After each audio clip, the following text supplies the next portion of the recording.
ഇന്നത്തെ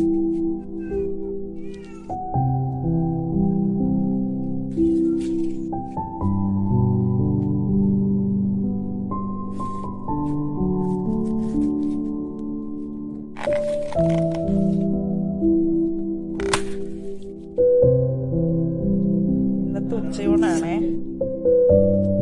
റേഷൻ്റെ വെള്ളരിച്ചോറാണ് കേട്ടോ. പിന്നെ അച്ചാറ്, മീൻകറിയാണേ. ഇരുമ്പമ്പുളി ഇട്ട് വെച്ചതാണ്. ചാളക്കറി. ഇതാണ് ഇന്നത്തെ ഉച്ചയൂണ്. ഇത് വാഴക്കൂമ്പ് തോരൻ, മാന്തൾ വറുത്തത്, നാരങ്ങ അച്ചാറ്, ചാളക്കറി.